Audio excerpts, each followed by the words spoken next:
بسم اللہ الرحمن الرحیم۔ باب خیار العیب چل رہا ہے۔ اس کے نیچے مکتبہ رحمانیہ کا صفحہ نمبر 47 اور مکتبہ بشرا کا صفحہ نمبر 69 60 اور 69۔ ومن اشترى عبدا فادعى اباقا لم يحلف البائع حتى يقيم المشتري البينة انه ابيك عنده۔ میں عبد القادر بائع ہوں اور زاہد مشتری ہے۔ میں نے اس کو غلام بیچا، اس نے غلام خریدا۔ من اشترى عبدا، زاہد نے غلام خریدا۔ فادعى اباقا، یہ بعد میں غلام لے کر میرے پاس آ گیا اور مجھے آ کر کہتا ہے کہ یہ غلام تو بھاگتا ہے، اس میں یہ عیب ہے، لہذا غلام اپنا واپس کرو۔ تو اب ایسی صورت میں تو اس کی طرف سے دعویٰ ہے بھاگنے کا، اور جب دعویٰ ہے تو قاضی کے پاس مسئلہ جائے گا۔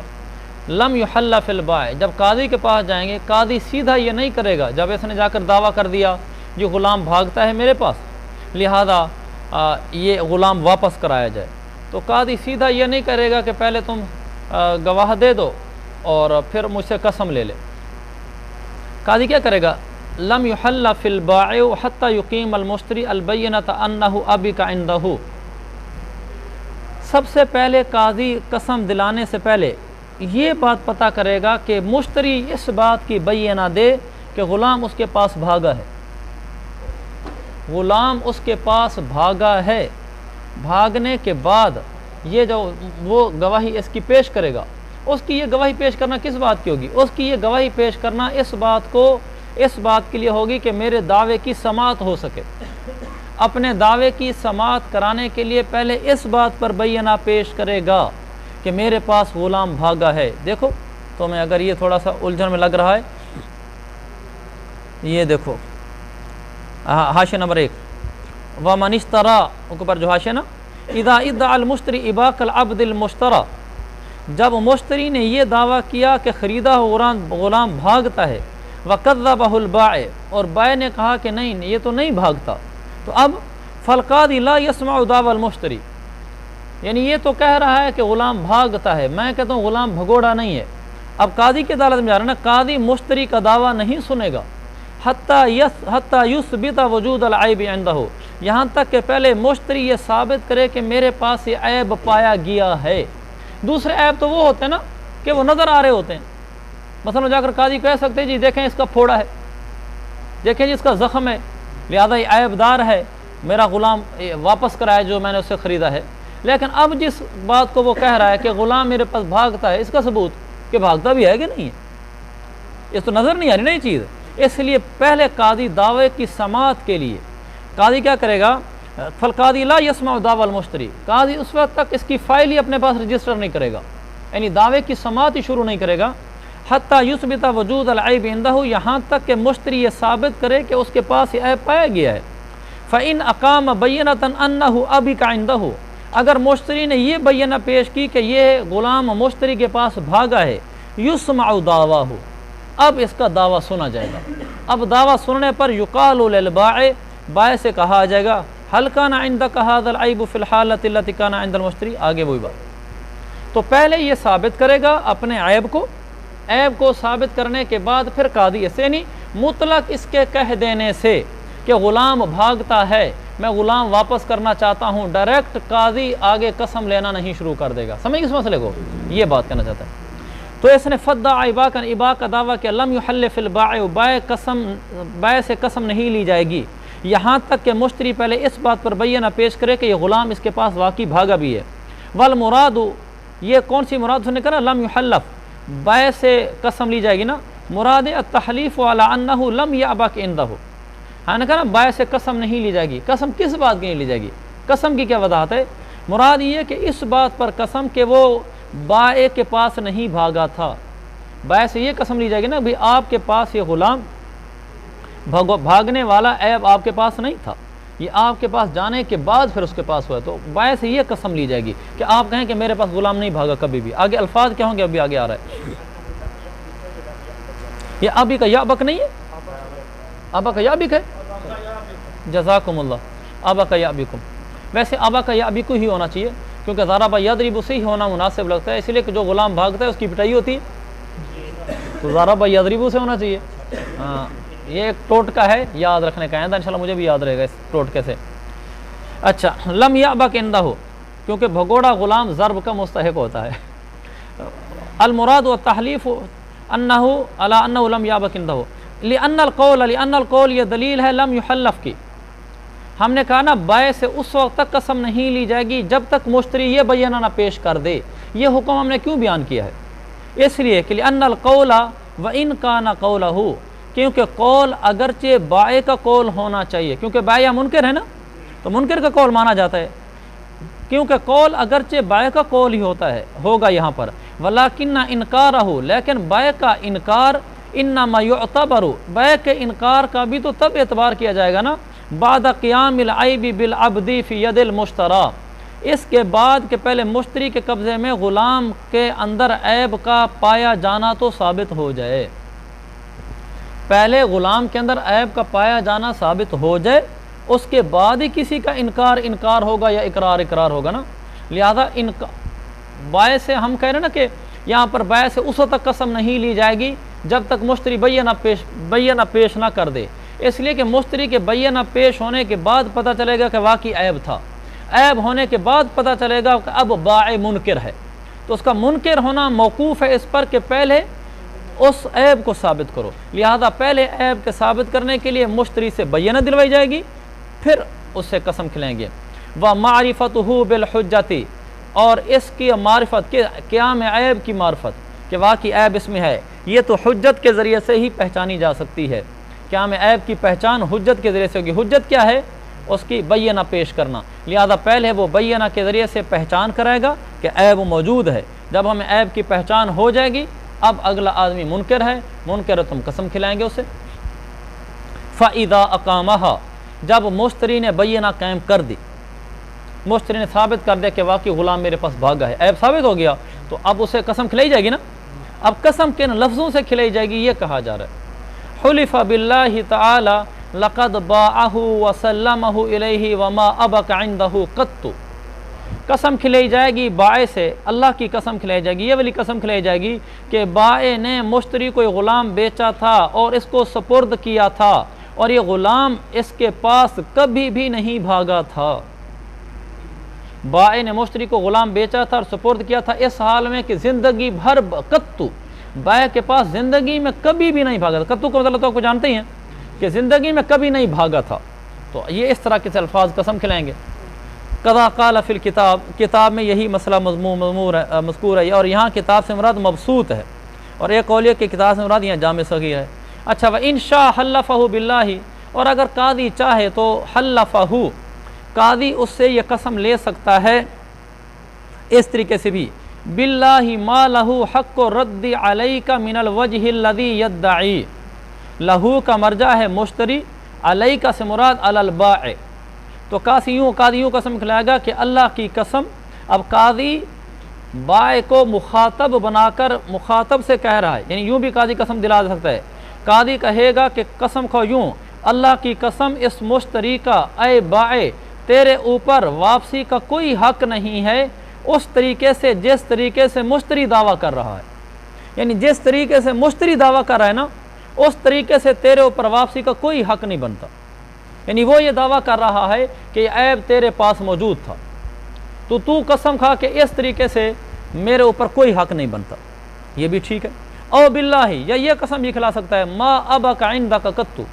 تو یہ قسم کھا کہ اللہ کی قسم تیرے پاس تو وہ کبھی بھی نہیں بھاگا، یہ بھی کرا سکتا ہے۔ اما لا یحلفہ باللہ لقد باعہ وما بہ ھذا العیب، بہرحال یہ دو جملے آگے ہیں، یہ کتنی باریک بینی ہے فقہا کی ماشاءاللہ، کہا لیکن قاضی بائع کو یہ لا یحلف، اس کو یہ قسم نہیں کھلا سکتا باللہ لقد باعہ وما بہ ھذا العیب، کہ بائع نے مشتری کو یہ غلام بیچا تھا اس حال میں کہ غلام میں یہ عیب نہیں تھا، بظاہر یہ قسم ٹھیک لگ رہی ہے کہ بائع نے مشتری کو غلام بیچا تھا اس حال میں کہ غلام میں کوئی عیب نہیں تھا، یہ قسم نہیں کھلائے گا، اس قسم ایک سقم ہے، کمزوری ہے آگے آ رہی ہے، اور ولا، اور نہ ہی یہ قسم کھلائے گا باللہ لقد باعہ وسلمہ وما بہ ھذا العیب، اللہ کی قسم بائع نے مشتری کو بیچا تھا اور سپرد بھی کیا تھا اس حال میں کہ اس غلام میں کوئی عیب نہیں تھا۔ پہلے میں سپردگی کا ذکر نہیں ہے، بیچا تھا اور اس میں کوئی عیب نہیں تھا۔ دوسرے میں کہ بیچا تھا اور سپرد کیا تھا اور اس حال میں اس میں کوئی عیب نہیں تھا، دونوں جملوں سے قسم نکلائے گا۔ کیوں؟ ہاں، بھاگنے والا عیب نہیں ہے۔ لأن فیہ ترک نظر للمشتری، کیونکہ ان دونوں طریقے سے قسم کھلانے میں مشتری پر شفقت کا ترک ہے، اس پر مشتری پر شفقت نہیں ہوتی، مشتری کا فائدہ نہیں ہو رہا اس میں۔ کیوں؟ میں نے بتایا تھا نا، نظر کا معنی شفقت ہوتا ہے، اور کیا مطلب ہوتا ہے؟ نظر کا معنی مشتری کے لیے اس طرح کے مسائل میں نظر کا معنی شفقت اور اگلے کی خیر خواہی، اس میں نہیں خیر خواہی، اس میں مشتری کی خیر خواہی کو چھوڑنا ہے۔ خیر خواہی ذرا اچھا لفظ ہے۔ کیوں مشتری کی خیر خواہی کیسے یہاں چھوٹ رہی ہے؟ قسم تو کھلا رہا ہے کہ اللہ کی قسم اس نے بیچا تھا اور اس میں کوئی عیب نہیں تھا۔ پہلا جملہ لقد باعہ وما بہ ھذا العیب، بائع نے یہ غلام بیچا تھا اس حال میں کہ اس میں کوئی عیب نہیں تھا، اس میں کیا ترک شفقت ہے۔ وہ کہتے ہیں لأن العیب قد یحدث بعد البیع قبل التسلیم، کبھی عیب بیع کے بعد پیدا ہوتا ہے سپردگی سے پہلے، وہو موجب للرد، اور یہ تو واپسی کا سبب بنتا ہے، والاول ذہول عنہ، اور پہلی قسم میں اس سے غفلت پائی جا رہی ہے۔ دیکھو جب اس نے کہا تھا نا کہ بائع نے مشتری کو غلام بیچا ہے اس حال میں کہ اس میں کوئی عیب نہیں تھا، اس عیب بات میں سچا ہے، کیونکہ عیب بیچتے وقت نہیں تھا، بیچنے کے بعد سپرد ہونے سے پہلے پیدا ہوا، لہذا یہ بات تو ٹھیک ہے نا کہ بیچنے کے وقت کوئی عیب نہیں تھا، بات ٹھیک ہے، تو لہذا وہ سچا بھی ہو گیا، حالانکہ یہ تو سبب بنتا ہے اس بات کا کہ غلام واپس کیا جائے، کیونکہ سپرد کرنے سے پہلے بھی اگر اس میں عیب پایا گیا تو عیب معتبر ہے، وہ موجب لرد، یہ واپسی کرنے کا سبب بنتا ہے، لیکن پھر بھی وہ سچا نکل رہا ہے بائع۔ والاول ذہول عنہ، دو قسموں میں سے جو پہلی قسم کہی تھی نا لقد باعہ وما بہ ھذا العیب، اس قسم کے اندر یہ غفلت پائی جا رہی ہے، یعنی اس پہلو سے غفلت پائی جا رہی ہے، پہلو اس کا چھوٹ رہا ہے درمیان سے۔ جہاز میں لکھا ہے والاول ذہول عنہ ای التحلیف باللہ بقولہ لقد باعہ وما بہ ھذا العیب غفلۃ عن حدوث العیب بعد البیع قبل التسلیم، اس عیب یعنی تسلیم سے پہلے بیع کے بعد پیدا ہونے والے عیب سے غفلت ہے، یہ اس پہلو کو چھوڑا جا رہا ہے یہاں سے، لہٰذا یہ قسم سچی ہو سکتی ہے اور اس میں مشتری کا نقصان ہے۔ اچھا آگے دوسری قسم کیا تھی؟ اس نے کہا تھا واللہ باللہ، اللہ کی قسم بائع نے غلام بیچا اور سپرد کیا اس حال میں کہ اس میں عیب نہیں تھا۔ والثانی، یہ دوسری والی قسم جو میں نے ابھی بولی ہے، یوہم تعلق عدم العیب بالشرطین، یہ دوسری جو ہے نا یہ وہم ڈالتی ہے عیب کا تعلق دونوں میں سے ہر ایک کے ساتھ، دونوں شرطوں کے ساتھ۔ دو شرطیں تھیں نا، باعہ وسلمہ، دیکھو جب اس نے یوں کہا لقد باعہ وسلمہ وما بہ ھذا العیب، کہ یہ جو ہے یعنی عدم عیب وما بہ ھذا العیب، اس عدم عیب کا تعلق بیع کے ساتھ بھی ہو سکتا ہے، لقد باعہ وسلمہ وما بہ ھذا العیب، یعنی اس نے بیچا اس حال میں کہ اس میں یہ عیب نہیں تھا، اور یوں بھی ہو سکتا ہے کہ اس نے بیچا اور سپرد کیا اس حال میں اس میں عیب نہیں تھا، یعنی عیب نہ ہونے کا تعلق بیع کے ساتھ بھی ہو سکتا ہے، یعنی دو فعل لکھنے کے بعد آگے اس کا حال بیان کر دیا، تو یہ جو حال ہے یہ باعہ سے بھی ہو سکتا ہے، سلمہ کی سے بھی ہو سکتا ہے، سمجھ گئے؟ باعہ اس سے بھی تعلق بن سکتا ہے وما بہ ھذا العیب کا، سلمہ کے حال کا، وما بہ وما، پھر سنو زبان میں تھوڑی وہ ہو گئی، آگے بھی الفاظ ہو گئے، باللہ لقد باعہ وسلمہ وما بہ ھذا العیب، وما بہ ھذا العیب حال ہے، یہ حال کا تعلق باعہ کے ساتھ بھی ہو سکتا ہے اور سلمہ کے ساتھ بھی ہو سکتا ہے، کیونکہ ذوالحال پہلے آتا ہے حال بعد میں آتا ہے، لہذا ما بہ ھذا العیب کا تعلق باعہ کے ساتھ بھی جوڑ سکتے ہیں اور سلمہ کے ساتھ بھی جوڑ سکتے ہیں، وہم دونوں کے ساتھ جوڑ رہا ہے نا، چونکہ بعد میں آیا ہوا ہے، یہ کہہ رہا ہے۔ والثانی، دوسرے والی قسم یہی جو میں نے ابھی پڑھی ہے، لقد باعہ وسلمہ وما بہ ھذا العیب، یہ یوہم تعلق عدم العیب بالشرطین، یہ اس بات کا وہم ڈالتی ہے کہ عیب نہ ہونے کا تعلق بیع اور تسلیم دونوں کے ساتھ ہو سکتا ہے، لہذا فیتأول البائع فی الیمین عند قیامہ وقت تسلیم دون البیع، بیع قسم میں یہ تعویل کر لے گا کہ عیب موجود تھا سپردگی کے وقت، بیع کے وقت نہیں تھا، یعنی وہ کیا کر دے گا، اس کو کس کے ساتھ جوڑ دے گا، باعہ کے ساتھ جوڑ دے گا، یعنی وہ کہے گا میرے ذہن میں یہ ہے کہ باعہ وما بہ ھذا العیب، آگے سلمہ کے ساتھ میرا تعلق نہیں ہے، اور جب اس ذہن میں یہ رکھ لیں، مثلا ایک آدمی کہتا ہے بعت ھذا العبد وسلمت وما به ھذا العیب، میں نے یہ غلام بیچا اور سپرد کیا، حالت یہ تھی کہ اس میں عیب نہیں تھا، یعنی بیچنے کے وقت حالت یہ تھی۔ اگر وہ یہ نیت کر لے تو ٹھیک ہے، کیونکہ بیچنے کے وقت اس میں عیب نہیں تھا، سپرد کرنے کے وقت تھا، تو اس نے یہ نیت کر لی ہے کہ میری مراد بیع ہے۔ تعویل تو ہو سکتی ہے، وہ اپنے ذہن میں مراد لے لیتا ہے کہ میری مراد اس سے یہ نہیں ہے کہ میں نے بیچا اور سپرد کیا، ان دونوں حالتوں میں اس میں عیب نہیں تھا، یہ میری مراد نہیں ہے۔ میں نے ایک کہا کہ میں نے بیچا،